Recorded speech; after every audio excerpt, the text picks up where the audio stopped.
انسان ہر چیز کو اپنی خدمت میں لے رہا ہے، لیکن کتنے اتنے حیوانات ہیں جو کائنات کی چیزوں سے فائدہ لیتے ہیں۔ 1000 سال پہلے جیسے گدھا زندگی گزارتا تھا آج بھی ویسی گزارتا ہے۔ 1000 سال پہلے جو چڑیا گھونسلہ بناتی تھی آج بھی ویسا ہی بناتی ہے۔ 10,000 سال پہلے مثلا جیسے شیر زندگی گزارتا تھا آج بھی ویسے ہی گزارتا ہے۔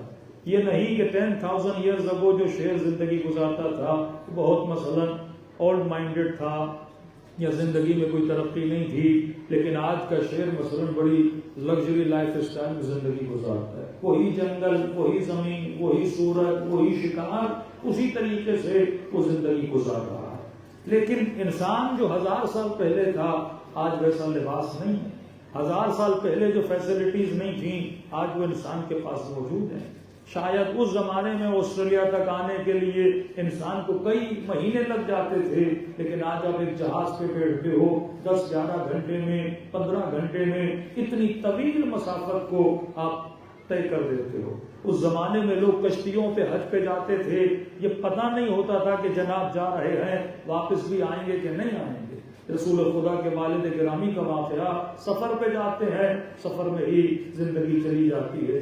6 مہینہ حج کا سفر ہوتا تھا، لوگ پیدل جاتے تھے، کشتیوں پہ جاتے تھے، اتنا لمبا سفر طے کرتے تھے۔ لیکن آج کا انسان دیکھیں بڑے سکون سے جہاز پہ بیٹھتا ہے، 2 گھنٹے میں، 4 گھنٹے میں مثلا مڈل ایسٹ سے وہ سعودی عرب پہنچ جاتا ہے۔ عراق کا سفر کرنا ہو کتنی آسانی سے آپ کربلا معلی پہنچ جاتے ہیں۔ تو یہ کیا بتا رہا ہے کہ انسان ڈے بہ ڈے کیا کر رہا ہے؟ ترقی کر رہا ہے، لیکن کس چیز کے ذریعے سے ترقی کر رہا ہے؟ یہ کون سی چیز ہے جو انسان کو پرفیکشن دے رہی ہے؟ یہ کون سی چیز ہے جو انسان کو کمال دے رہی ہے؟ فرمایا وہ تمہارا مائنڈ ہے، وہ تمہارا برین ہے، وہ تمہاری عقل ہے۔ عقل کی وجہ سے انسان بنا، صرف قوت تکلم کی وجہ سے نہیں، ورنہ کئی ایسے طوطے ہیں جو تقریباً 4000، کچھ طوطے 2000، کچھ طوطے 500 ورڈز کو یاد کرنے کی صلاحیت رکھتے ہیں۔ آپ اس طوطے کو جو سکھاؤ گے وہ بولتا ہے، بسم اللہ پڑھاؤ بسم اللہ پڑھے گا، کسی کو برا بھلا کہنا سکھاؤ تو وہ بولے گا۔ تو ورڈز کو یاد کرنا اور ورڈز کو بولنا یہ بھی کمال نہیں ہے۔ کمال انسان یہ ہے کہ طوطے کو جو سکھایا جاتا ہے طوطا وہی بولتا ہے، لیکن انسان الفابیٹ سیکھتا ہے، ABC سیکھتا ہے، الف ب ت سیکھتا ہے، اور اس الف ب ت کو سیکھنے کے بعد خود انسان ورڈز کو کریٹ کرتا ہے۔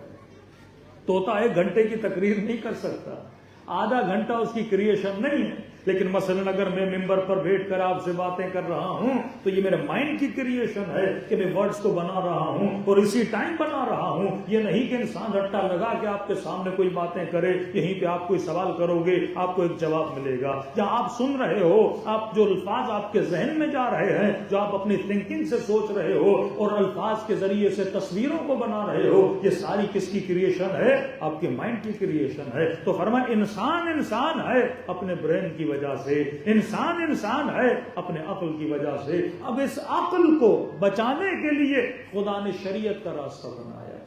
فرمایا انسان کو نہیں پتا، مثلا آپ گدھے کی گردن میں ہیرا ڈال دو، گدھے کو کیا پتا کہ ہیرے کی قیمت کیا ہوتی ہے؟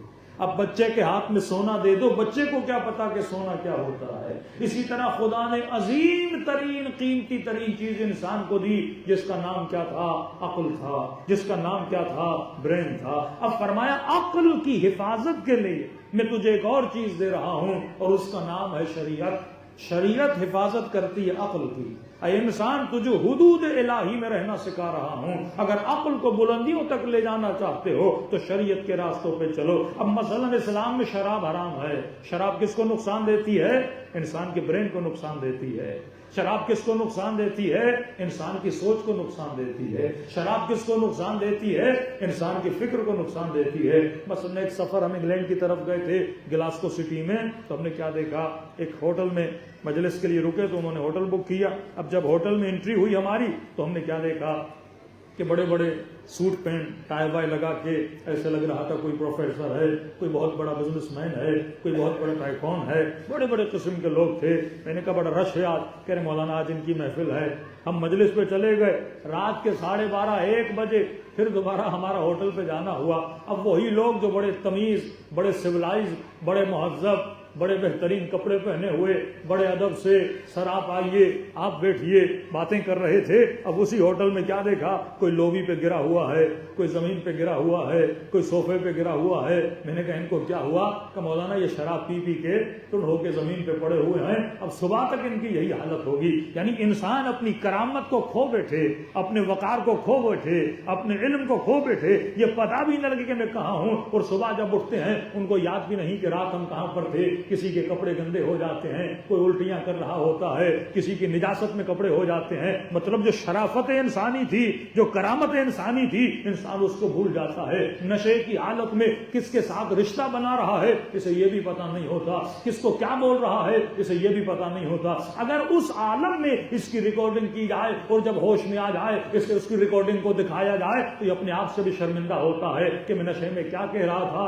میں نشے میں کیا بول رہا تھا. وہ اگر خاتون ہو اسے نہیں پتا ہوتا کہ کس کے ساتھ رشتہ بنا رہی ہوں, وہ اگر مرد ہو اسے نہیں پتا ہوتا کہ میں کیا کر رہا ہوں. تو خدا کہتا ہے انسان میں نے تجھے قدرت عقل سے نوازا ہے, میں نہیں چاہتا ہر وہ چیز جو تمہاری عقل کو نقصان دے گی میں نے اسے حرام قرار دیا ہے, لہذا تم جو بھی کرو حالت ہوش میں کرو. یہ بالکل ایسے ہے کہ عقل ایک ہتھیار کی مانند ہے, بڑا طاقتور ہتھیار ہے. اگر یہ ہتھیار بچے کو دیا جائے وہ اس سے گولی مار کے کسی کو قتل بھی کر سکتا ہے. اگر یہ ہتھیار کسی نشئی کو دیا جائے وہ گولی مار کے کسی کو مار بھی سکتا ہے. تو فرمایا اس ہتھیار کو اگر چلانا ہے تو ہوش کی حالت میں چلاؤ, اگر تم ہوش کی حالت میں نہیں ہوگے تو یہ ہتھیار تم سے غلط کام بھی کروائے گا. میں نے عرض کیا تھا کہ کوئی درندہ ترین حیوان بھی اگر درندگی پہ آتا ہے تو کتنے حیوانوں کو مارتا ہے, 500 حیوانوں کو مارے گا, 300 حیوانوں کو مارے گا. لیکن انسان جب درندگی پہ اتر آتا ہے تو ایک انسان 65,000 لوگوں کو مار دیتا ہے. ایک ایٹم بم کا بٹن دبانا ہوتا ہے,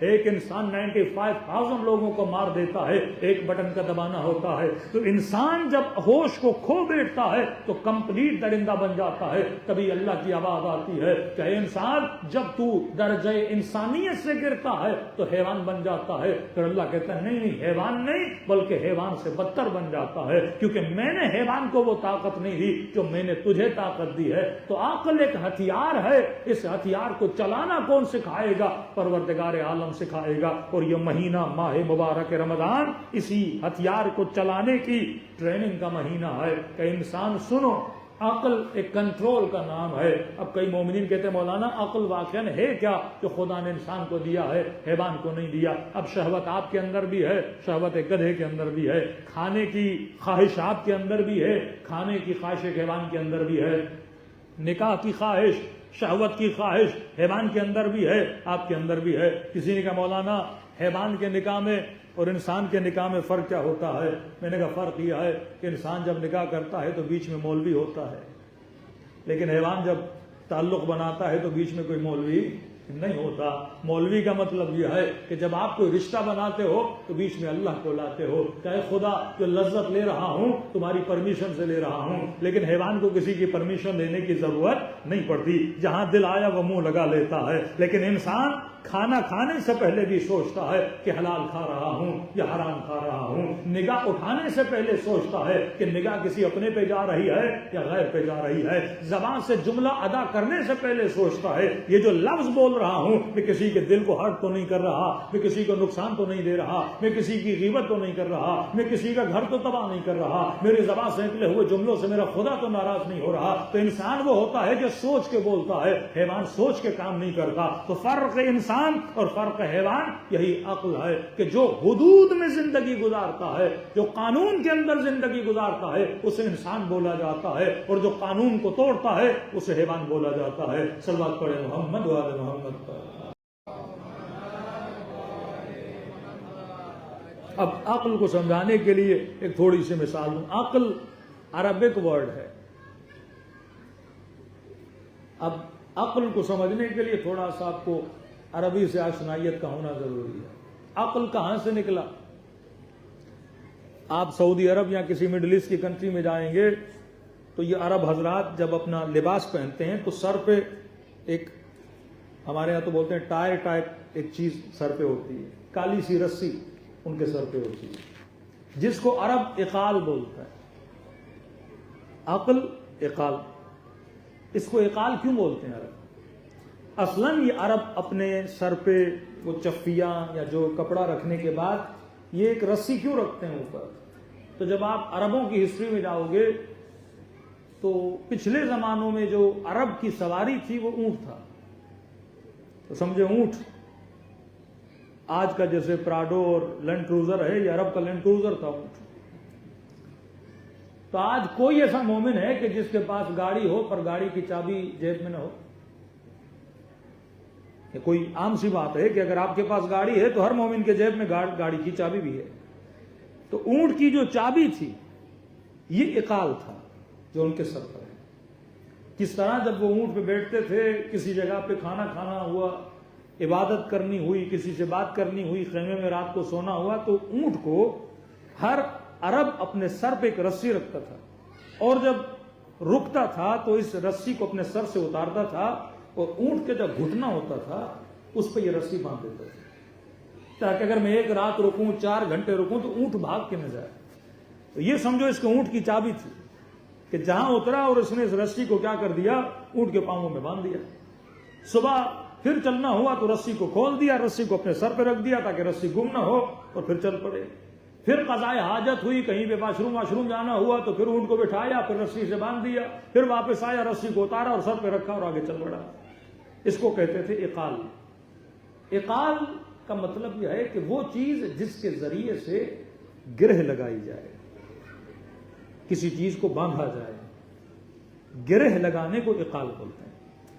اور عقل کا مطلب ہے کسی چیز کو گرہ لگانا، روکنا. انگلش میں بولے تو بریک. آپ $1 ملین کی گاڑی پہ سوار ہو، لیکن اگر اس گاڑی میں بریک نہیں تو اس گاڑی کا کوئی فائدہ نہیں. آپ کو بولا جائے یہ $2 ملین کی گاڑی ہے لیکن مسئلہ یہ ہے کہ قبلہ اس میں بریک ہی نہیں ہے، تو آپ کہو گے میں $5,000 کی گاڑی پہ بیٹھوں گا لیکن بریک والی دوں گا، وداؤٹ بریک مجھے نقصان دے کہ مر جاؤں گا. تو جس انسان میں عقل نہیں، اس کا مطلب یہ ہے یہ وہ گاڑی پر سوار ہے جس کی کوئی بریک نہیں ہے. اب ہر اس چیز کو حرام کیا جو بریک کو فیل کرتی ہے شریعت میں. شراب حرام ہے، پیو گے بریک سارے فیل ہو جاتے ہیں. انسان کو پتہ ہی نہیں میں نے رکنا کہاں ہے اور چلنا کہاں ہے. کبھی کبھی ریڈ سگنل ہے رکنا ہے، کبھی گرین ہے آگے بڑھنا ہے. زندگی بالکل ایسے ہے. کبھی رشوت کا مال سامنے آتا ہے، دل تو کرتا ہے پر اللہ ریڈ سگنل دکھاتا ہے کہ یہاں پہ رکنا ہے.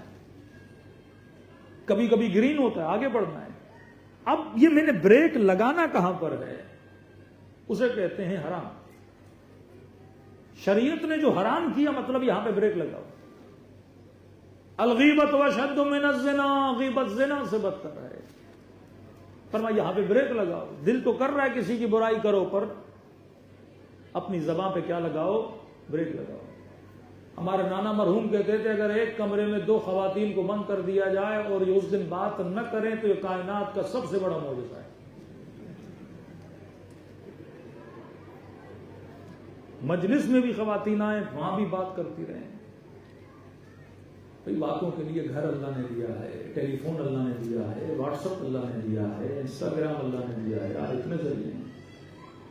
کم از کم ذکر اہل بیت میں جب آئے تو انسان غور سے ذکر اہل بیت کو سنیں.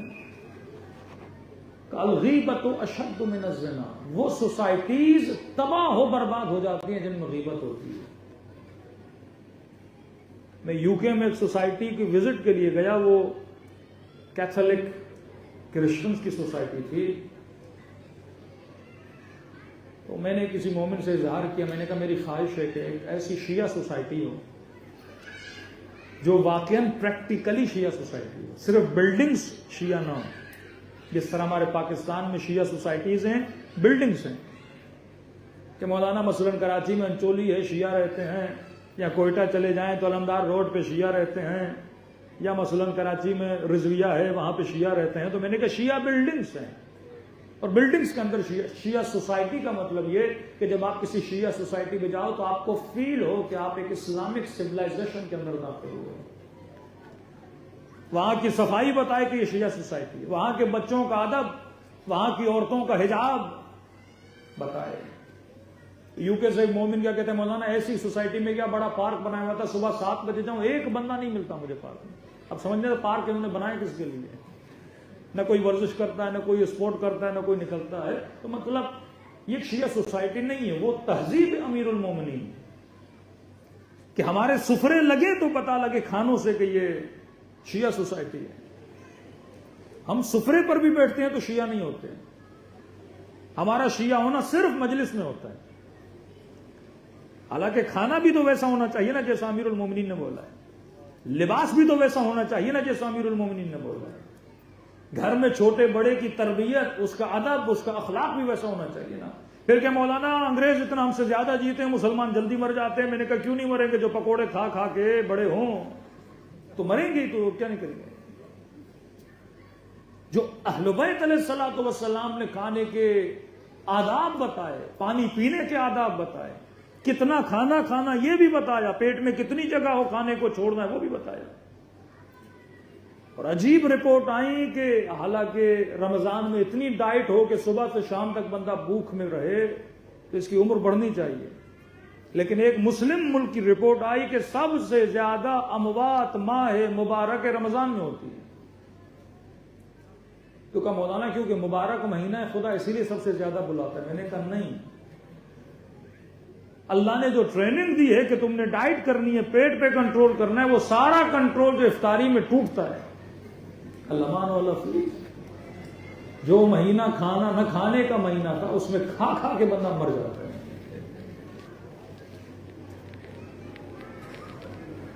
کسی گھر سے مومن کا فون آیا، مولانا ہمارے باپ کو سمجھائیے. میں نے کہا کیا سمجھائیں؟ کہ مولانا شوگر کے مریض ہیں، والدہ ان کو گھر میں میٹھا نہیں کھانے دیتی. ہمارے ساتھ ہوتے ہیں تو ہم چاول نہیں کھانے دیتے، میٹھا نہیں کھانے دیتے کہ ابا کھاؤ گے تو مر جاؤ گے. لیکن کہتے ہیں مولانا جب مجلس ہوتی ہے اب ہم کیا کریں؟ محرم میں دبا کے کھاتے ہیں، سفر میں دبا کے کھاتے ہیں، کوئی جشن میں آتا ہے تو کھاتا ہے. میں نے کہا پھر وہاں کیوں نہیں روکتے؟ کہہ رہے مولانا روکتے ہیں. کہتے ہیں مولا کا نیاز ہے، نیاز میں شفا ہے. کہتے کوئی زردہ آ گیا، میٹھا آ گیا اور فوراً بولوں تو کہتے ہیں مولا کے نیاز سے روک رہے ہو بدبخت، تجھے شک ہے کہ نیاز میں شفا نہیں؟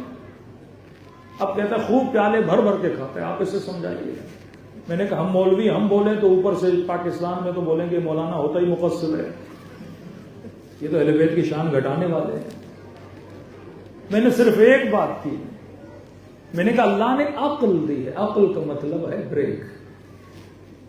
خدا قرآن میں کہتا ہے اپنے وجود کو ہلاکت میں نہ ڈالو. ایک چیز تمہارا دماغ تجھے بتا رہا ہے تمہارے لیے نقصان دہ، لیکن پھر بھی کھاؤ اور بہانہ بناؤ امام حسین کے نیاز کو.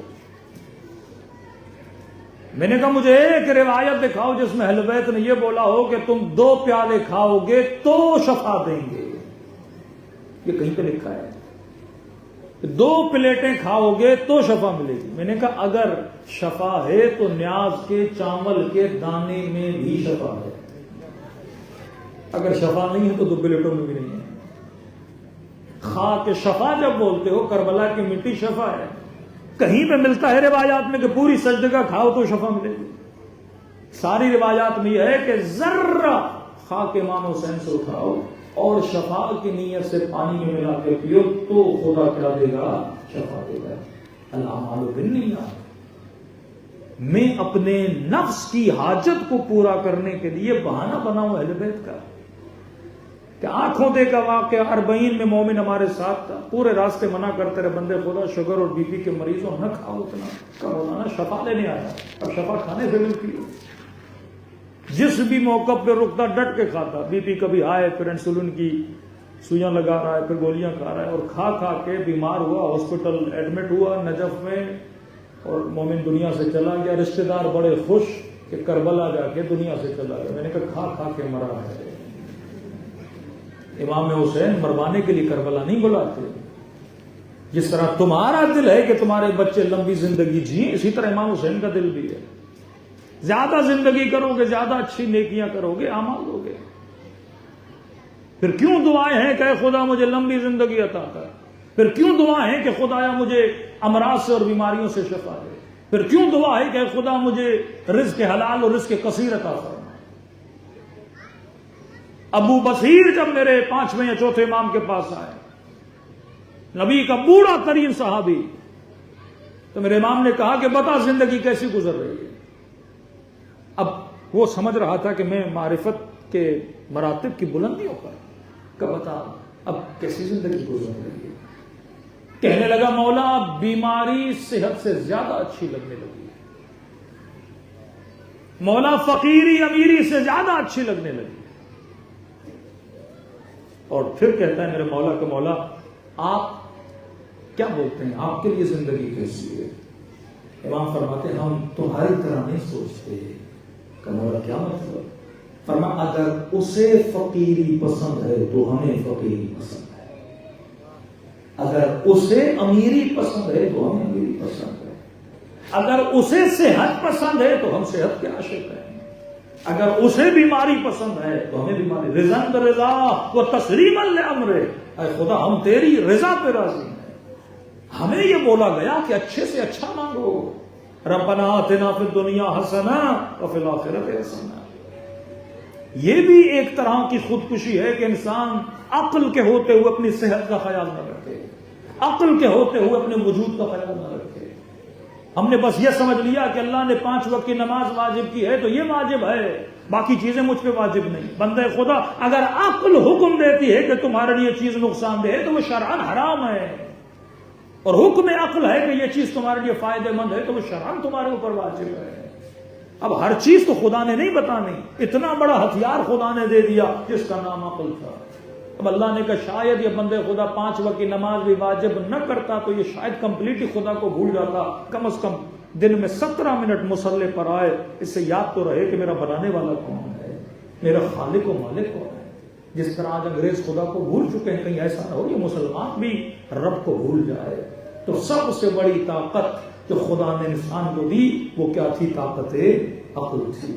کل میں نے کہا وزن اٹھانا، جسم کا خوبصورت ہونا نعمت الہی ہے، لیکن اس چیز پہ ناز نہ کیا کرو کہ میری آنکھیں خوبصورت ہیں، میری چمڑی خوبصورت ہے. نہیں، یہ چمڑی کس نے دی؟ اللہ نے دی. اللہ کی مصلحت تھی تجھے سفید بنائے، مصلحت تھی افریقن کو کالا بنائے. لیکن اس سفیدی اور کالے پن پہ جنت و جہنم کا معیار نہیں ہے. کربلا میں کئی سفید تھے، لشکر یزید میں جو جہنمی بنے، اور حسین کا ایک کالا غلام کا نام جون تھا اور جو جنتی بنے. فرمایا مولا حسین میرا مذاق اڑاتے ہیں کہ تیرے بدن سے بو آتی ہے. امام نے دعا کی اللہم طیب ریحہ. فرماتے جب لاشیں اٹھانے آئے تو کہتے ایک جگہ پہ اتنی خوشبو آ رہی، جب آگے بڑھے تو کیا دیکھا کہ کسی اور کا بدن نہیں، یہ جناب جون کا بدن ہے جس کے وجود سے اتنی خوشبو آ رہی ہے. اصل طینت، اصل خوشبو یہ تمہاری عقل کی خوشبو ہے. اپنے اصحاب کے ساتھ رسول خدا ایک جگہ سے گزر رہے تھے، کیا دیکھا بڑے بڑے عرب جو ہیں، شاید کل میں نے بتایا، مقابلہ کر رہے تھے. آج جس طرح نوجوان ڈمبل اٹھاتا ہے، باڈی بلڈنگ کرتا ہے، اس زمانے میں پتھر اٹھاتے تھے. عمرو بن عبدود کے لیے مشہور تھا یہ بکری کا بچہ کھا جاتا ہے، اونٹنی کے بچے کو اپنے ہاتھوں کو اٹھاتا ہے. جب رسول نے کہا نا من لہذا الکلب، کون ہے جو اس بدبخت کے مقابلے میں جائے، سارے چپ ہو گئے کہ بھئی اونٹنی کا بچہ اٹھاتا ہے، ہمیں تو اٹھا اٹھا کے مارے گا. جو بکری کا بچہ کھا جائے ہم کیسے اس کا مقابلہ؟ تو اس کے مقابلے میں امیر المومنین گئے. تو کہنے لگے یا رسول اللہ یہ کتنے بڑے بہادر ہیں جو اتنے بھاری پتھر اٹھا رہے ہیں. جملے پہ غور کیجیے گا. نبی نے فرمایا ان سے بڑا کوئی بزدل نہیں. کہ یا رسول اللہ کیسی باتیں کر رہے ہیں جو اتنے بھاری پتھر اٹھائیں، کوئی سمجھو 50 کلو کا، کوئی 100 کلو کا، کوئی 150 کلو کا، اور آپ کہہ رہے ہیں ان سے بڑا کوئی بزدل نہیں. مسکرائے میرے رسول، فرمائے میرے پیارے صاحب یہ بتاؤ پتھروں کا وزن کتنا؟ یا رسول اللہ بہت بھاری، ہم 2 مل کے بھی نہیں اٹھا سکتے. فرمایا یہ بتا تمہاری آنکھوں کی پلکوں کا وزن کتنا ہے؟ کوئی کمپیریزن ہے؟ 50 کلو کا پتھر، اور اللہ نے جو آنکھیں کی پلکیں دی ہیں جن کو 1 منٹ میں کئی مرتبہ بند کرتے ہو کھولتے ہو. کوئی تکلیف ہوتی ہے بند کرنے میں کھولنے میں؟ جب دل چاہا آنکھ بند کر دی، جب دل چاہا آنکھ کو کھول دیا. کہ یا رسول اللہ کچھ بھی نہیں، شاید 3 گرام کے بھی یہ آنکھوں کی پلکیں نہ ہوں. فرمایا کتنا کمزور ہے جو 100 کلو کا پتھر اٹھا لیتا ہے. لیکن نگاہ جب نامحرم پہ پڑتی ہے تو آنکھوں کے وزن کو برداشت نہیں کرتا. اصل کمزوری ارادے کی کمزوری ہے. یہ خدا کتنی طاقت دیتا ہے آپ کو کہ روزے کی حالت میں پیاس ہو، گلاس کا پانی سامنے پڑا ہو پر بندہ کہ نہیں اٹھاؤں گا. تو قوت ارادہ ہے، یہ ول پاور ہے، کسی کے پاس نہیں. آپ تعجب کرتے ہیں انگریز کے، کیسے ممکن ہے آپ کو بھوک لگے سامنے کھانا ہو آپ کھاتے نہیں ہو. یہ خدا آپ کے ول پاور کو مضبوط کرتا ہے. جس طرح باڈی بلڈنگ کرنے سے آپ کے باڈی کے مسلز مضبوط ہوتے ہیں، اسی طرح آپ کے برین کے مسلز جب تک مضبوط نہیں ہوں گے تب تک آپ کی عقل مضبوط نہیں ہوگی.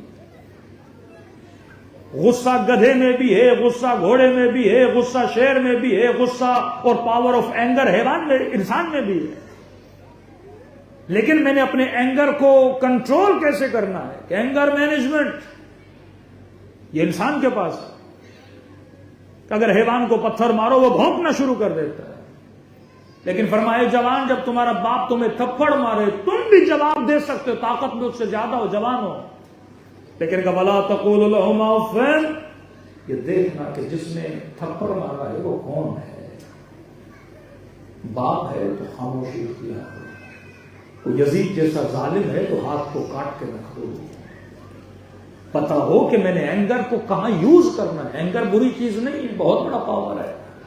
مرد میں غصہ نہیں تو غیرت نہیں. غصہ نہیں تو گھر کی حفاظت نہیں کرے گا، مال کی حفاظت نہیں کرے گا، اپنے ناموس کی حفاظت نہیں کرے گا، اپنے وطن کی حفاظت نہیں کرے گا، اپنے عقیدے کی حفاظت نہیں کرے گا. غصہ ایک آگ ہے، لیکن اس آگ کو میں نے کہاں استعمال کرنا ہے؟ کسی کے گھر کو جلانے کے لیے یا کھانا بنانے کے لیے؟ اس آگ کو انرجی میں کنورٹ کر کے اپنی گاڑی چلانی ہے یا لوگوں کی جھوپڑیاں جلا دینی ہے؟ یہ آپ کے اختیار میں رکھا. فرمایا عقل بتائے گی. پاورز میں نے تجھے دیے ہیں، آپشنز تمہاری ٹیبل پہ پڑے ہیں، لیکن یہ اختیار تجھے دیا ہے کہ تم کون سے آپشن کو کہاں پہ استعمال کرو گے. تو ہر اس چیز کو حرام کیا جو انسان کی عقل کو کیا کرتی ہے؟ نقصان دیتی ہے. اب نشہ صرف شراب نہیں ہے جو عقل کو ضائع کرتا ہے، محبت بھی سب سے بڑا نشہ ہے. مال سے محبت ہو جائے نشہ ہے، اولاد سے محبت ہو جائے نشہ ہے، بیوی سے محبت ہو جائے نشہ ہے، بیوی کو شوہر سے محبت ہو جائے نشہ ہے. خدا قرآن میں کہتے ہیں المال والبنون، یہ مال یا اولاد یہ فتنہ ہے. فتنہ کب بنتے ہیں؟ جب ایکسٹرا آرڈنری محبت میں بدل جاتے ہیں. جب آسٹریلیا کی محبت اتنی ہو جائے کہ بندہ جان دینے کے لیے تیار ہو. نشہ ہے. نشے میں پتہ نہیں لگتا، نشے میں صرف اچیو کرنا چاہتا ہے انسان. ایسے کئی جوان ہیں جنہوں نے ایک خاتون کی محبت کی خاطر اپنے ماں باپ کو چھوڑ دیا، دین چھوڑ دیا، ایمان چھوڑ دیا. کئی ایسی شادی شدہ لوگوں کے قصے میرے سامنے آتے ہیں. شادی شدہ ہے، پتا ہے فلاں انسان کے ساتھ دوستی کرنا، رشتہ بنانا حرام ہے. کہتے ہیں نہیں مولانا محبت ہو گئی ہے. اہل بیت فرماتے ہیں ہم تجھے محبتوں سے منع نہیں کرتے، محبت کر، ایک جذبہ انسانی ہے، لیکن عاقلانہ محبت کر، جاہلانہ محبت نہیں. مرد اور عورت کی دوستی ہو ہی نہیں سکتی. اچھے سے اچھا دوست نیت تعلق ہوتا ہے، کچھ بھی نہیں. اللہ نے یہ دو وجود بنائے ہی ایک تعلق کے لیے. کہ مولانا کس حد تک ہم نامحرم سے تعلق بنا سکتے ہیں؟ اسلام کہتا ہے ضرورت کی حد تک. مولانا آفس میں کام کرتے ہیں، رشتہ داروں میں آنا جانا ہے، اسلام کہتا ہے ضرورت کی حد تک. ضرورت کی حد تک مطلب کیا فرمایا؟ نامحرم سے بات کرو پر کبھی مذاق نہ کیا کرو. جس دن آپ نے مذاق کرنا شروع کی تعلق بڑھ جاتا ہے. جس دن آپ مسکرا کر دو جملے بولتے ہو اور سامنے سے مسکرا کر چار جملے سنتے ہو تو ایک ہلکا سا محبت کا تعلق بنتا ہے. اور اس تعلق کی انتہا ربط اور ارتباط اور کنیکشن ہوتا ہے. اسلام کنیکشن کا مخالف بھی نہیں، کہتا میں نے جو رستہ بتایا ہے وہ اختیار کر، جو حلال رستہ ہے. یہ نہیں کہ خدا کھانے کا دشمن ہے، پانی کا دشمن ہے، یا مثلا شہوت حاصل کرنے کا دشمن ہے، لیاد باللہ نہیں. کہتا کلو واشربو، کھاؤ پیو، لیکن حلال طیبا، حلال کھاؤ، طیب کھاؤ، طاہر کھاؤ، اچھا کھاؤ. الخبیثات للخبیثات والطیبات للطیبات. خبیث مردوں کے لیے خبیث عورتیں ہیں، طیب مردوں کے لیے طیب عورتیں ہیں. فرمایا رشتہ صرف شہوت کے لیے ہو تو یہ حیوانی ہے. نیت رشتہ یہ ہو کہ میں نے نسل بڑھانی ہے، کائنات کی سب سے بڑی فیکٹری کا ایک پروڈکٹ میں نے تخلیق کرنا ہے جس کا نام انسان ہے. اور اگر اس پروڈکٹ کو بنانے کے لیے میرا انتخاب غلط تھا اور یزید جیسا بچہ پیدا ہوا تو وہ قاتل نواز رسول بن جاتا ہے. اگر میں نے اس کو بنانے میں توجہ نہیں کی، پڑھایا لکھایا پر تہذیب نفس نہیں دی، کل ایسا سائنسدان بنا جو کسی ملک پہ ایٹم بم گرا کے 1,00,000 لوگوں کو تباہ و برباد کر دے، یہ سارا قصور تیرے گردن پر ہے. سیدہ فاطمہ کو بس اس بات پہ فخر ہے کہ انہوں نے کائنات کو حسن و حسین جیسے بیٹے دیے، زینب جیسی بیٹی دی. علی کو فخر ہے کہ میں نے عباس جیسا بیٹا اس کائنات کو دیا. یہ سوچ ہو کہ میں کائنات میں آیا ایک نسل بڑھانے کے لیے، اور ایک ایسی نسل جو معاشرے کو بنائے، جو انسان کامل بنے، کمپلیٹ ہیومن بینگ. وہ کب ہوگا جب انسان کی سوچ ایک ہدف اور ایک مقصد کے ساتھ ہوگی. شادی کیوں کرتے ہو؟ مقصد بناؤ. اولاد کیوں پیدا کرتے ہو؟ مقصد بناؤ. مال کیوں کماتے ہو؟ مقصد بناؤ. اگر مال کمانے کا مقصد صرف یہ تھا کہ گھر کا رینٹ پہ ہو اور پیٹ میں کھانا جائے اور صرف اچھا لباس لوں، یہ مقصد تو انگریز ہم سے اچھا پورا کرتا ہے. یہ مقصد تو ایک چونٹی بھی پورا کرتی ہے، وہ اپنے پیٹ کے پیچھے ہوتی ہے. ایک گدھا بھی اپنے گھاس اور کھانے کے پیچھے ہوتا ہے. تم انسان کامل تب بنو گے. تبھی کہا کہ ہر کام کرو نیت خدا خود بتا رہا ہے. 2 رکعت نماز پڑھتا ہوں قربتن اللہ، روزہ رکھتا ہوں قربتن اللہ، مجلس میں آتا ہوں قربتن اللہ، زیارت امام حسین پڑھتا ہوں قربتن اللہ، دعائے کمیل پڑھتا ہوں قربتن اللہ. اس کے علاوہ ہے کوئی مقصد؟ کہ خدا نماز پڑھتا ہوں تاکہ تیرے قریب ہو جاؤں، روزہ رکھتا ہوں تاکہ تیرے قریب ہو جاؤں، زیارت امام حسین پہ جا رہا ہوں تاکہ تیرے قریب ہو جاؤں. ہے کہاں خدا؟ تاکہ میں اللہ کے قریب ہو جاؤں.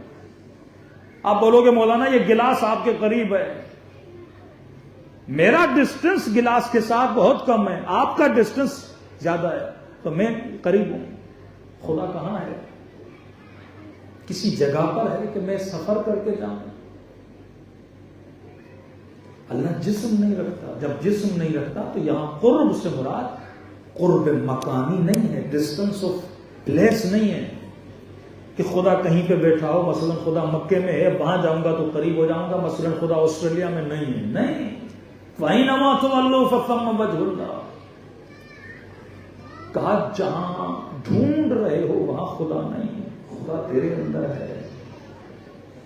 من عرف نفسه فقد عرف ربہ. جس نے خود کو پہچانا اس نے خدا کو پہچانا. تیرے خود کے اندر خدا ہے.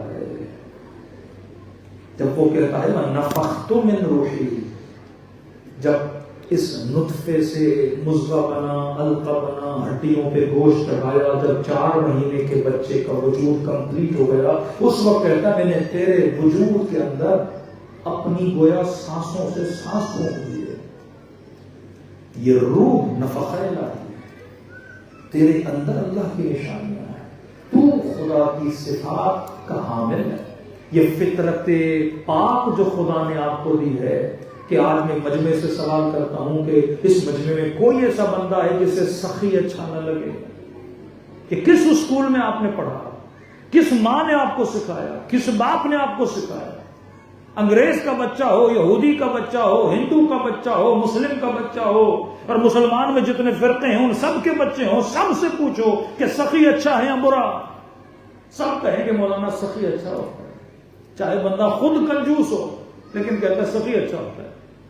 چاہے خود دنیا کے سامنے کنجوسی کرے لیکن کہے گا نہیں دنیا میرے ساتھ سخاوت کرے. کس نے پڑھایا, کس نے سکھایا؟ یہ وہ نیچر تھی, یہ وہ صفات الہی ہے جس خدا نے ہمارے وجود میں رکھی. ظلم اگر ظالم پر بھی ہو انسان کو اچھا نہیں لگتا.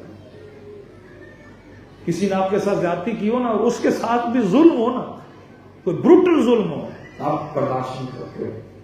یہ دل کی نرمی, رحم دلی کہاں سے آئی میرے دل کہ مولانا فلسطین پہ ظلم ہوا اور سب سے زیادہ جلوس مثلا یو کے میں نکلے اور انگریز نکلے.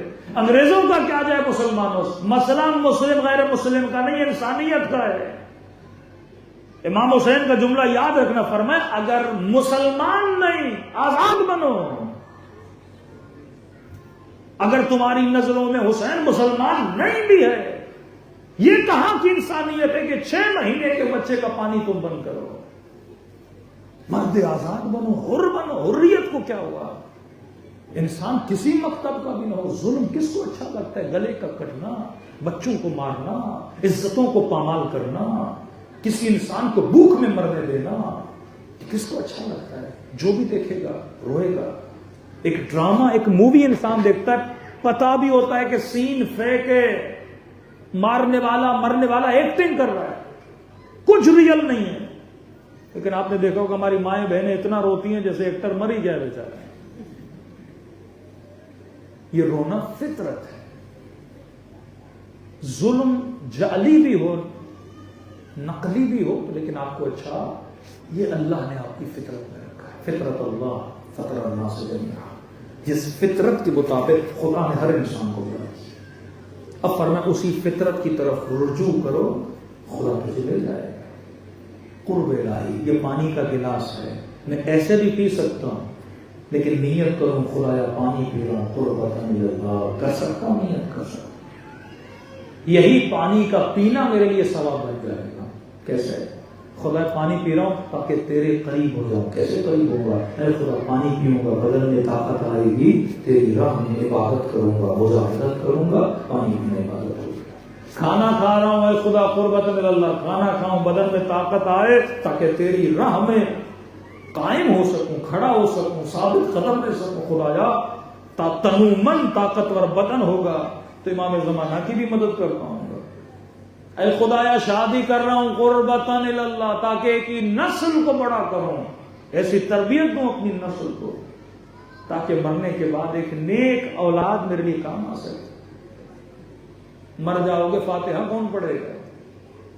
مر جاؤ گے دعا استغفار کون کرے گا؟ مر جاؤ گے نماز وحشت قبر کون پڑھے گا؟ امیر المومنین کے عجیب جملے فرماتے ہیں, جوان سے پوچھو زندگی کیسے گزری, کہے گا خواب کی طرح. آج 70 سال کے بوڑھے سے پوچھو زندگی کیسے گزری, کہے گا خواب کی طرح.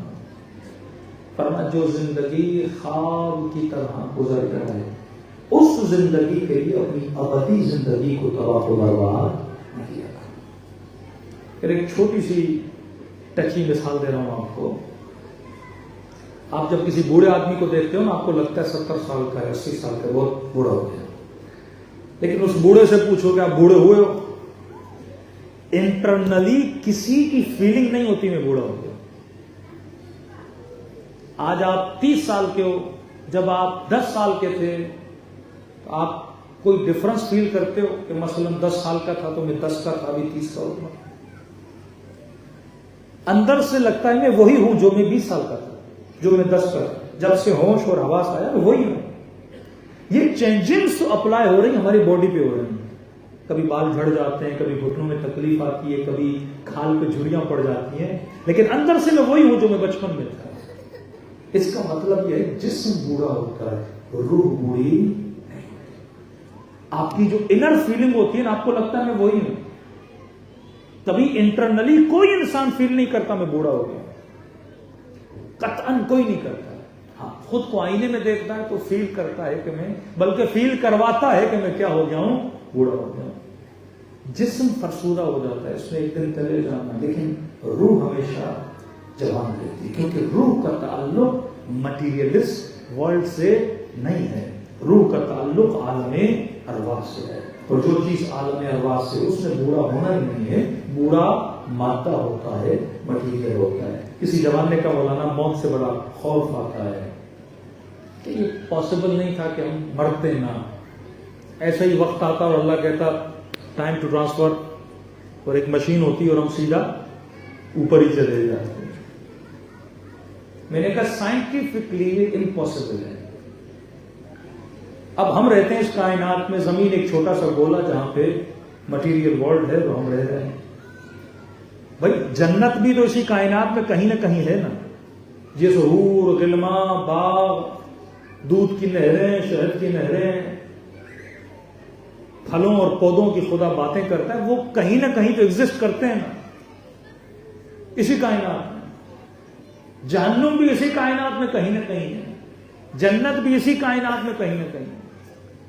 اب سائنسدان کہتے ہیں کہ ہزاروں گیلیکسیز ہیں اور ہزاروں گولے ہیں، تو یہی کہیں 1 ملین ایئر یا 2 ملین ایئر یا 10 ملین ایئر فاصلے پر کہیں نہ کہیں کوئی جنت ہے، اور اتنے فاصلے پہ کہیں نہ کوئی جہنم ہے. شاید جہنم یہی سورج جو اتنا تھاؤزنڈز آف ڈگریز گرم ہے، شاید یہی سورج جو جس کی گرمی اور تپش دنیا تک آ رہی، شاید یہی جہنم ہو. اور اسی طرح اوپر کوئی سورج جتنی کوئی بہت بڑی زمین ہو جو جنت ہو. لیکن اس زمین تک جانے کے لیے میں نے سفر طے کرنا ہے. مثلا آج کوئی بندہ سورج تک جانا چاہے تو سائنسدان کہتے ہیں اگر ہم تیز سے تیز رفتار جہاز بھی بنائیں تو کتنے سال لگیں گے؟ ملینز آف ایئرز لگیں گے وہاں پہنچنے کے لیے. تو ہم اس جسم سے جائیں گے تو ہم جہاز پہنچ جائے گا پر ہماری باڈی بوڑھی ہو جائے گی، کیونکہ میکسیمم 100 ایئر سے زیادہ ہم زندہ نہیں رہ سکتے. اور کہتے ہیں کہ اگر جلدی پہنچنا ہے تو ہم نے لائٹ کی اسپیڈ سے جانا ہوگا، اور اگر لائٹ کی اسپیڈ سے انسان جائے تو انسان کی باڈی میں اتنی طاقت نہیں کہ اس اسپیڈ کو برداشت کر سکے، تو باڈی پھٹ جائے گی. اتنی زیادہ اسپیڈ میں جائے گا تو انسان کی باڈی ذرا ذرا ہو جائے گی، پھر بھی ہم مر جائیں گے. تو وہاں تک جانے کے لیے ایک ہی راستہ ہے کہ انسان مرے، بدن سے روح نکلے، اور روح کی اسپیڈ لائٹ سے بھی زیادہ ہے. تبھی جتنے لوگ دنیا سے گئے ہیں اور اگر ان کے رشتہ داروں نے ان کو خواب میں دیکھا ہے تو کہتے ہیں مرنے کے بعد ہمیں ایسا فیل ہوا کہ ہم کسی ٹنل کے اندر سے جا رہے ہیں اور بلیک ہی بلیک ہے اور سامنے سے روشنی نظر آ رہی ہے، اور ودن 10 اور 15 منٹس ہم ایک جہاں میں پہنچے جہاں پہ درخت یا جو بھی تھا. اب اس کو بلیک ٹنل کیوں نظر آ رہا ہے؟ کیونکہ ٹنل تو ہے نہیں. یہاں سے آپ آسمان کو دیکھتے ہو، آسمان آپ کو بلیک نظر آتا ہے. بلیک کیوں نظر آتا ہے؟ کیونکہ آنکھ رکتی وہاں پر ہے جب آنکھ کو کوئی جسم نظر آئے. میری آنکھ اس دیوار پہ رک گئی کیونکہ دیوار ہے، دیوار نہیں ہوگی تو آنکھیں جائے گی. تا حد نگاہ اگر کچھ بھی نہ ہو تو مجھے چیزیں بلیک نظر آتی ہیں، کیونکہ آنکھ کی رینج ہی اتنی ہے. تو جب وہ اسپیڈلی دنیا سے عالم برزخ کی طرف سفر کرتے ہیں تو اسپیڈ روح کی ہے، اور چونکہ اطراف میں کوئی روشنی نہیں ہے تو اس کو بلیک ہی بلیک نظر آتا ہے، اور جتنی اسپیڈ میں اس بلیکنس سے گزرتا ہے تو اسے لگتا ہے کہ میں ایک ٹنل کے یہاں سے جا رہا ہوں. جب آپ اسپیڈ سے گولی جب جاتی ہے تو اسے کیمرہ لگاؤ گے گولی پر، جب اسپیڈ سے گولی جاتی ہے تو ایسے لگتا ہے وہ کسی ٹنل کے اندر سے جا رہے ہیں. اور کہتے ہیں پھر اچانک ہمیں کوئی نور نظر آتا ہے اور وہاں پہ ہم اترتے ہیں تو وہاں پہ ایک دنیا ہے. تو عالم برزخ تک بھی جانے کے لیے اس جسم کی جدائی ضروری ہے، کیونکہ مادہ وہاں ٹریول نہیں کر سکتا. وہاں ٹریول کرنے کے لیے انسان کے روح کو جانا ہوگا، اور روح جسم کے ساتھ نہیں جا سکتی. روح کو بلاؤ، جسم ٹریول کرنا ہے. اور کہا کہ انا للہ و انا الیہ راجعون. شاید کوئی ہندو آپ سے پوچھے کہ مسلمان جسموں کو دفن کیوں کرتے ہیں، جلاتے کیوں نہیں؟ یہ ٹاپک ہے، اس پہ میں کل آؤں گا. کسی جوان نے کہا مولانا ہمیں مولوی اتنا ڈراتے ہیں مرنے کے بعد منکر آئے گا، نکیر آئے گا، قبر یہاں سے دبائے گی وہاں سے دبائے گی، ہڈیاں پیس دی جائیں گی اور پتہ نہیں یہ ہوگا اور وہ ہوگا. تو مولانا ہندو تو بچ گئے. میں نے کہا کیسے؟ کہ وہ جلا کے جان ہی چھوڑا دی انہوں نے. نہ ان کی قبر ہے، منکر و نکیر نہیں ہوں گے. قبر نہیں تو فشار قبر نہیں ہوگا. مولانا وہ تو بڑے شانے اور تیز ہیں بھائی. جلا کے راکھ بنا کے پانی میں پھینک دیا کہ یہ سارا خوف ہمارے لیے، دفنائیں تب بھی ڈریں، 3 دن تک ڈرتے رہتے ہیں پتہ نہیں اس بیچارے کے ساتھ قبر میں کیا ہو رہا ہوگا، کیونکہ ہمیں حقیقت عالم برزخ ہی پتہ ہے. ہمیں آج تک یہی بتایا گیا اس قبر میں یہ ہوگا، اس قبر میں یہ ہوگا. اور بعض لوگوں نے کیمرے بھی فٹ کر دیے کہ کچھ بھی نہیں ہوتا ہے. سارے مولوی جھوٹے ہیں. انا للہ و انا الیہ راجعون. دفنایا کیوں جاتا ہے؟ اللہ کہتا ہے کہ جو چیز جہاں کی ہے وہیں پہ پلٹ جاتی ہے. فرمایا یہ جسم اور باڈی امانت ہے مٹی کی. آپ کا نطفہ بنا خون سے، خون بنا سبزیوں سے، گوشت سے، جو چیزیں آپ نے کھائیں اس سے کیا بنا؟ بلڈ بنا. جو چیزیں کھائیں وہ کہاں سے نکلی؟ زمین سے نکلی. بلڈ سے نطفہ بنا، مضغہ بنا، علقہ بنا، بچہ دنیا میں آیا، پھر اس نے ماں کا دودھ پیا. پھر ماں کا دودھ کس سے بنا؟ انہی کھانوں سے بنا. پھر ماں کے دودھ سے چھوٹا، پھر اس نے گندم کھائی، جو کھائی، مکئی کھائی، وہ ساری کہاں سے بنی؟ زمین سے بنی. تو گویا میرے جسم کو کس نے بنایا؟ زمین نے بنایا. اللہ کہتے جو چیز جہاں سے بنی ہے اس امانت کو وہیں پہ پلٹا دو. تو جب انسان کی باڈی کو زمین کو دیتے ہیں تو گویا ہم امین ہو کے مرتے ہیں. ہم امانت میں خیانت نہیں کرتے کہ اے زمین یہ جسم تمہارے جز سے بنا تھا، لہذا میں جسم کو تمہیں واپس دے رہا ہوں. اور جسم پھر زمین میں جاتا ہے، پھر اس میں کیڑے بنتے ہیں، جو بھی ہوتا ہے، گوشت پھر گل اور سڑ جاتا ہے، پھر یہ دوبارہ کیا بن جاتا ہے؟ مٹی بن جاتا ہے. پھر اس مٹی سے درخت نکلتے ہیں، پھر ان درخت سے پھل نکلتے ہیں، پھر کچھ اور انسان کھاتے ہیں، پھر دوسرے جسم بنتے رہتے ہیں. وَإِنَّا إِلَيْهِ رَاجِعُونَ. جسم مٹی سے بنا، مٹی میں مل جائے، لیکن روح مٹی سے نہیں بنی. کہا وَنَفَخْتُ مِن رُوحِي. میں نے اپنے وجود سے اس میں نفخہ ڈالا. تو روح کہاں پلٹ کے جائے گی؟ اللہ کی طرف پلٹ کے جائے گی. تبھی پوری زندگی کہا کہ عبادت کرو، نیت کرو، قرب عطا کر، اپنا قرب عطا کر. اس سے پہلے کہ تجھے بالجبر اپنی طرف بلاؤں، دنیا میں ہی خود کو میرے قریب کر دے، کیونکہ تیرا اصل میں ہوں اور کچھ بھی نہیں ہے. موتو قبل ان تموتو. اس سے پہلے کہ تجھے مارا جائے خود کو مار دے. اس کا مطلب یہ سوسائڈ کر دے.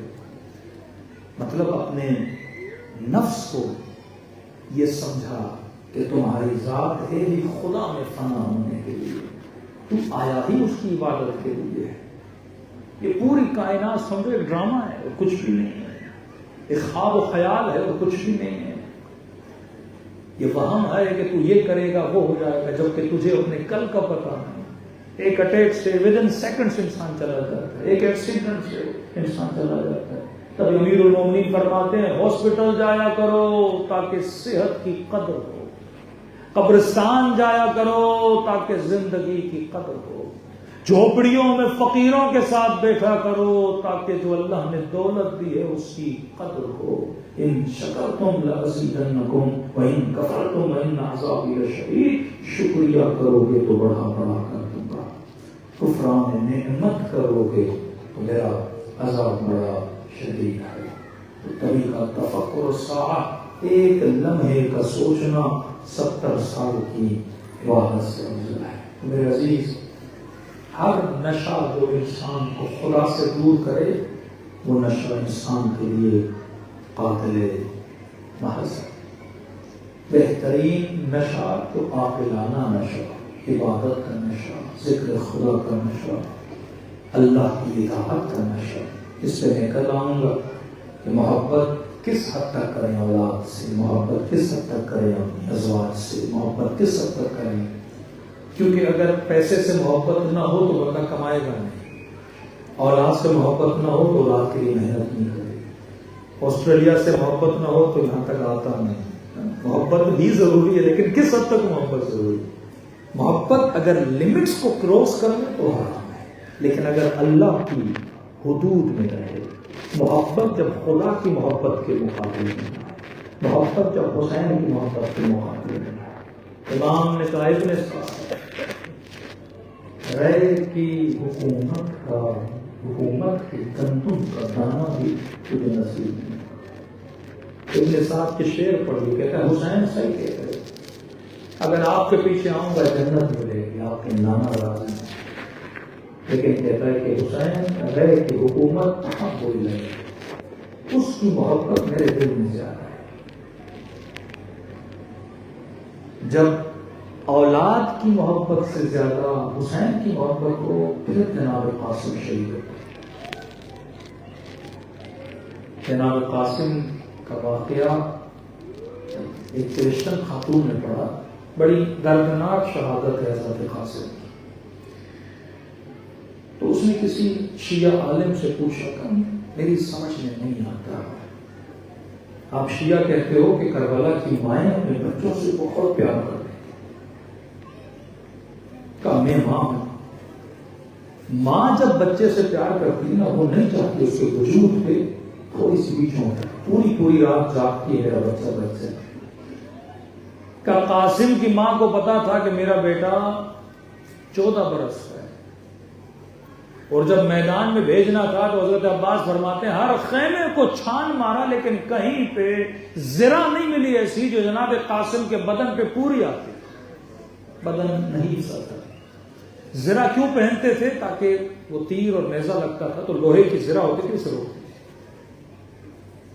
کہ پھر بھی ماں نے کہا کوئی بات نہیں، کربلا کا پہلا شہید ہے جو بغیر زرہ کے میدان جنگ میں گیا۔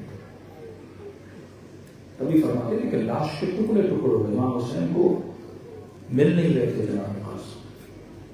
کہ یہ کیسی ماں ہے تو اپنے بچے کو میدان میں بھیج رہی، جبکہ پتا بھی ہے کہ بچہ جائے گا، بچ کے نہیں آئے گا۔ میں نے کہا یہی سوال اگر جناب بیوی میں فروا سے کرو کہ آپ نے اپنے بچے کو کیوں بھیجا؟ کہ آپ اپنے بچے سے پیار نہیں تھا؟ جواب آئے گا قاسم سے پیار تھا۔ اسلام میں 2 ورڈ ہیں، محبت اور مودت۔ کہ قاسم سے محبت تھی اور حسین سے مودت تھی۔ محبت کرو پر محبت منزل عشق تک نہ ہے، منزل مودت تک نہ ہے۔ عشق بس خدا سے، عشق بس اہل بیت سے، کہ جس پہ انسان اپنا سب کچھ قربان کر دے، بدن بھی، مال بھی، جان بھی۔ آپ سب بھی عاشق امام حسین ہیں، خدا اس عشق میں اضافہ فرمائیں۔ مولا کا ایک زائر تھا، بلکہ یہ کہوں عاشق تھا، کہتا دل میں اتنی تڑپ اور تمنا تھی کہ میں کربلا جاؤں، لیکن پیسے نہیں بن رہے تھے کربلا جاؤں، بیمار بھی اتنا تھا، اگر پیسے ہو بھی جاتے تو کوئی نہیں تھا کہ میرا خیال کرتا۔ کہتے 40 کے دن آئے، میں نے دیکھا میرے گاؤں والے بسوں میں بیٹھ کے بڑے خوشی کے حال ہے۔ میں نے کہا کیا مسئلہ ہے؟ کہ یہ 2 بسیں جو ہیں یہ کربلا جا رہے ہیں۔ جیسے آپ 10-15 سال ہو جائیں آسٹریلیا میں ہو اور مثلا اتنے سالوں سے کسی نے اپنے والد اور والدہ کو نہ دیکھا ہو، بھائی بہنوں کو نہ دیکھا ہو، اور آپ کو پتا چلے کوئی آپ سے پہلے پاکستان جا رہا ہے تو آپ کا دل تڑپ جاتا ہے۔ اس کا دل تڑپ اٹھا کہ اتنے سالوں سے دل ہے کہ کربلا جاؤں، لیکن نہیں جا پا رہا۔ ان لوگوں کو جاتے ہوئے دیکھا، یہ رونے لگا اور گھر آیا، 2 رکعت نماز زیارت امام حسین پڑھی اور عرض کی کہ مولا حسین، میں نے سنا تھا کہ اہل بیت کریم ہے۔ کریم کا مطلب جو مومن کو کسی نعمت سے محروم نہیں کرتے۔ مولا میں آپ کا عاشق ہوں، اتنے سالوں سے دل ہے کہ کربلا ہوں، لیکن مجھے یہ بتائیے کہ آپ کی زیارت صرف امیروں کے لیے ہے، صحت مندوں کے لیے؟ مولا میں نے کیا بگاڑا؟ رو رو کے اسے نیند آ گئی مصلی پہ، خواب کے عالم امام حسین کو دیکھا۔ امام نے فرمایا میرے عاشق وہ کبھی کربلا گئے ہیں، حسین خود تیرے خواب میں آئے ہیں،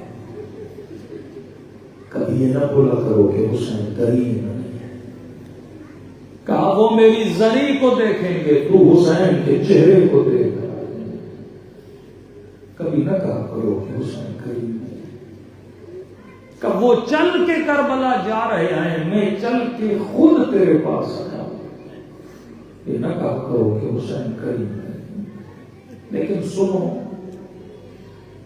زندگی میں ہو سکے تو ایک بار بھی ضرور میری کربلا آنا، کیونکہ مرنے کے بعد پتا چلے گا کہ زیارت کا ثواب کتنا زیادہ تھا۔ کہ مولا اگر نہ آ سکے کوئی تو اس کا کیا جرم ہے، مجبور ہے، نہیں آ سکتا مولا، دل ہے، تڑپ ہے، مجبور ہے، پر ہم پھر بھی کریم ہیں، اگر نہیں آ سکتے تو خلوص دل سے مجھ حسین کو ایک سلام کیا کرو۔ مولا سلام کروں گا، کیا ہوگا؟ کہ ہم کہیں گے کہ تیرے نامہ اعمال میں لکھا جائے تجھے ثواب زیارت حسین عطا کیا جائے۔ کہ مولا ایک سلام سے ثواب زیارت کا سن، مومن ایک نشانی ہے، اگر وہ نشانی تیرے اندر آ جائے تو سمجھنا تجھے ثواب زیارت حسین دے دیا گیا۔ مولا کون سی نشانی؟ کہ جب مجھ حسین کو سلام کرو، اگر نہ چاہتے ہوئے تیری آنکھوں سے آنسو نکل آئے، یہ مت سمجھنا یہ تیرے آنسو ہیں، حسین نے تجھے تیرے سلام کا جواب دیا۔ جو متمنی ہے زیارت امام حسین کی، شب جمعہ شب مخصوصی زیارت علی عبداللہ حسین، تھوڑی دیر کے لیے دلوں کو سرزمین کربلا کی طرف روانہ کریں، جوان تھوڑی دیر کے لیے دلوں کو یکفر کی طرف روانہ کریں، مائیں بہنیں تھوڑی دیر کے لیے دلوں کو سیدہ زینب کی طرف روانہ کریں، اور جسے سلام آتا ہے میرے ساتھ پڑھے، جسے نہیں آتا لفظ حسین سب کو آتا ہے، خلوص دل سے سب نے السلام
کے بندے ہاتھوں شب جمعہ شب زیارت امام حسین مجھے نہیں پتا آج کی رات میرے امام زمانہ کا موجود شاید کا پلا میں اپنے جد کے روضے پر گریا کر یا شاید نہر فرات کے کنارے عباد کے کٹے ہوئے بادلوں کو جھوم یا شاید شام میں ننی سی قبر سکینہ میں ایک مرتبہ زندگی میں شام گیا جب میں بازار شام سے گزرنے لگا میں نے بی بی زینب کو مخاطب کیا میں نے کہا بی بی آج کا شریف بھی اس بازار سے نہیں گزر سکتا مجھے نہیں پتا علی کی بیٹی اس بازار سے کیسے گزری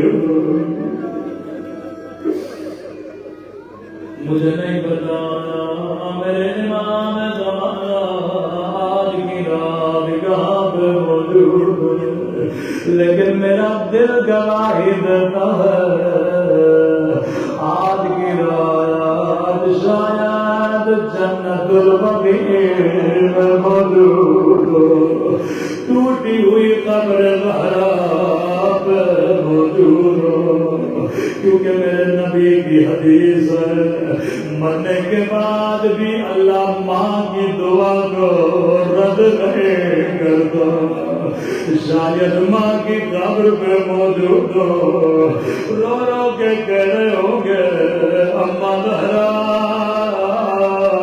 دعا کرو اللہ میرا ظہور کرے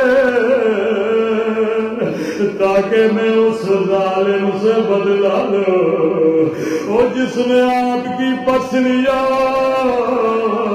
توڑے میں اس ظالم سے بدلا لوں وہ جس نے میری سکینہ کو تباہ سے مارے